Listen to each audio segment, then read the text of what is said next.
Di antara kisah yang berhubungan dengan kesolehan orang yang patuh kepada Allah dan kenikmatan hidup dia, kisah seorang anak muda di Mekah. Dari sekian ribu kisah, mungkin buku jutaan kisah orang soleh, di antaranya kisah anak muda ini yang sempat membuat hati saya merasa menambah keimanan. Orang ini keluar dari masjid habis sholat duhur di Masjid Haram Mekah.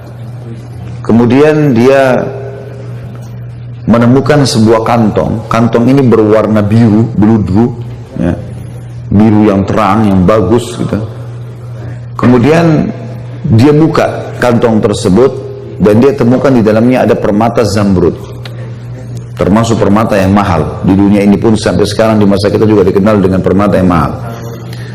Di dalam Islam, Bapak Ibu sekalian, kita kalau menemukan benda yang jatuh, namanya luqatah dalam bahasa Arabnya. Hukum syar'inya kita dianjurkan tidak menyentuhnya. Hukum syar'i.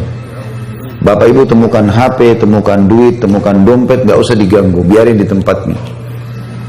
Hukum syar'inya begitu. Karena bisa saja pada saat kita ambil, mungkin orangnya datang 5 menit kemudian. Tapi kalau Bapak Ibu memang mau mengambilnya dan mau mengiklan, kalau mau mengambilnya syaratnya harus dia mengiklankan selama setahun. Kalau sudah setahun diiklankan tidak ada yang punya, bisa jadi haknya dia. Hukum begitu, hukum luqatah. Tapi anak muda ini melihat di depan Masjid Haram ada kantong terjatuh, diambil sama dia, lalu dia naik ke atas sebuah batu, dia iklankan. Dia mengatakan, wahai penduduk Mekah, dengarlah, saya menemukan kantong ini, ya, dan siapa yang merasa memilikinya silahkan datang ke saya. Lalu diangkat sama dia tinggi-tinggi. Rupanya nggak ada yang mengaku. Dia teriak yang kedua kali, dia teriak yang ketiga kali, dia teriak yang ke-10 kali. Terus saja dia teriak, wahai muslimin, penduduk Mekah, ada nggak yang kehilangan kantong? Ini saya temukan. Nggak ada yang nyaut. Akhirnya dia bilang, karena di situ juga ada banyak pedagang-pedagang, maka dia bilang, wahai penduduk Mekah, kalau seandainya ada yang merasa barang ini milik dia, kalian sudah tahu rumah saya. Betul, orang-orang Mekah tahu rumah dia, karena dia penduduk Mekah. Maka tunjukkan rumah saya. Dengan hikmah Allah, baru saja anak muda ini pulang ke rumahnya, ada satu orang tua lewat di situ, sudah berjenggot putih, naik ke batu yang sama, cukup tinggi, lalu dia teriak, wahai penduduk Mekah, apakah ada di antara kalian yang melihat kantong saya yang jatuh? Sekali dia bicara, orang masih belum terlalu dengar, karena waktu itu tidak ada pengeras suara kayak kita sekarang.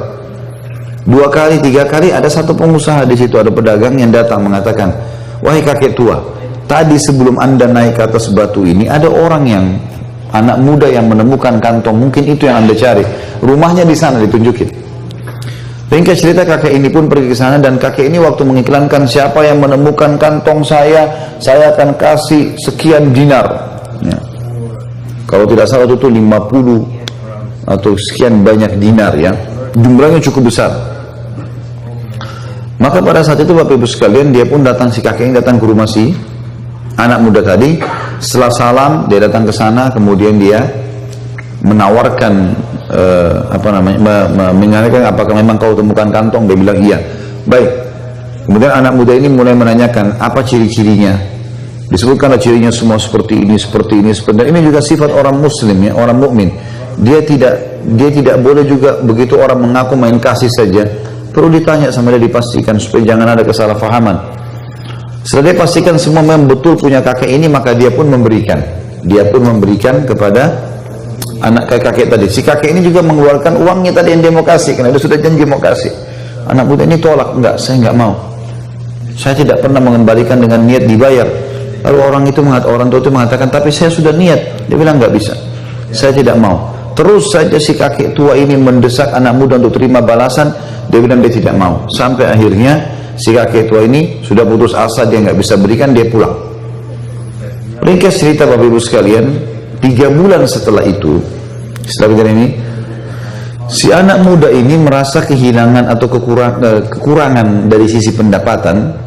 Maka dia dalam hatinya tersirat, dia mau keluar dari Mekah, cari pekerjaan di luar Mekah, karena Mekah waktu itu belum zaman seperti kita sekarang. Dia bilang, saya mau cari rezeki, mau cari modal, nanti saya kembali lagi ke Mekah. Dia menuju ke Jeddah, ya, yang sampai memang dari zaman dulu sudah pelabuhan di sana. Dia naik kapal dan dengan niat mau pergi ke satu negeri di Afrika sana cari kerja. Di tengah lautan, subhanallah, kapalnya dihantam oleh ombak, hancurlah kapal itu. Hancurlah kapal itu. Waktu kapal itu hancur, Bapak Ibu sekalian, anak muda ini berhasil selamat. Dengan hikmah Allah dia berpegang pada sisa potongan kapal itu, kayunya, dia bersandar. Tapi dia pingsan. Dia sadar waktu sudah ada di tepi lautan. Waktu dia tiba di tepi lautan, dia kaget. Ini sudah menjelang subuh waktu itu, malam menjelang subuh. Dia kaget, dia bangun, dia coba lihat pesisir pantai tersebut. Dia lihat bangunan terdekat ada satu masjid, tapi tua. Masjid ini sudah tua, penuh dengan lawak-lawak gitu. Sudah kayak masjid tidak diurus. Dia lihat, ya, sarang laba-laba.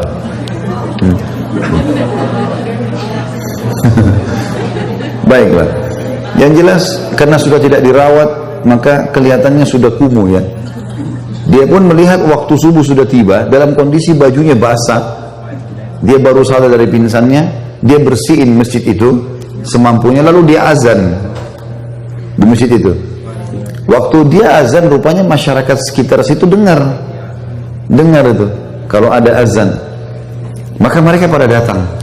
Sholatlah bersama anak muda ini.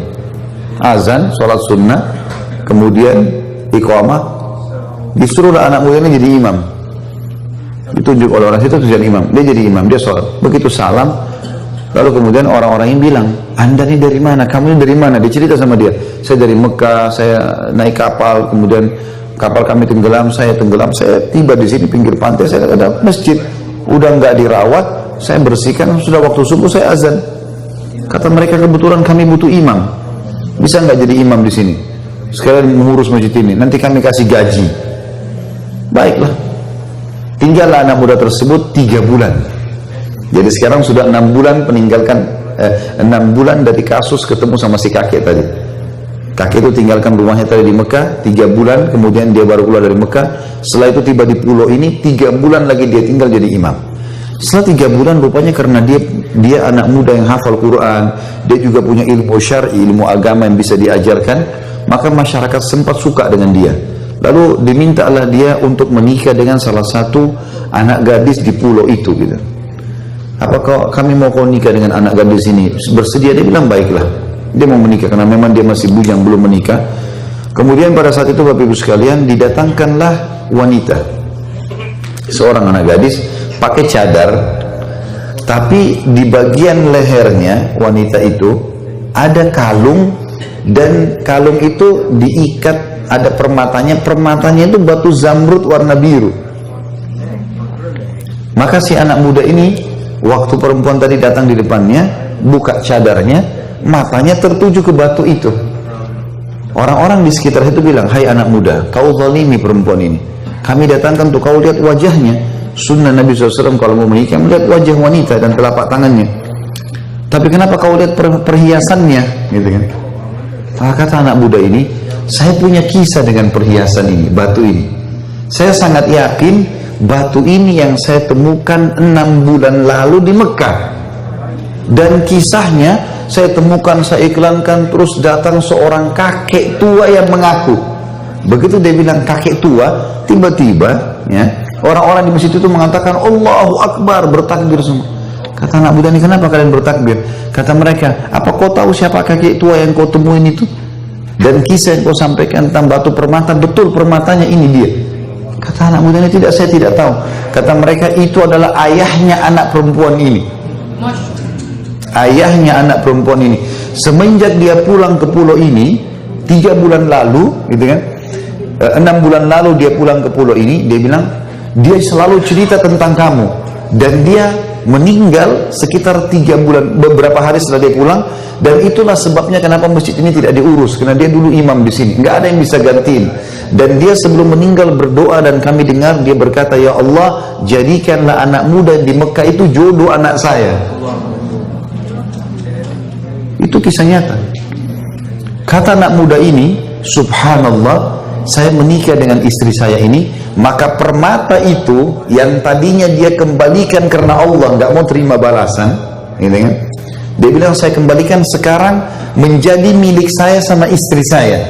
Berjalan 6 bulan pernikahan selanjutnya, dengan hikmah Allah ajal istri saya datang, meninggal. Maka saya menjadi pewaris tunggalnya permata itu. Dia kembalikan tadi karena Allah balas dia, permata itu jadi punya dia. Kuasa Allah Subhanahu wa ta'ala.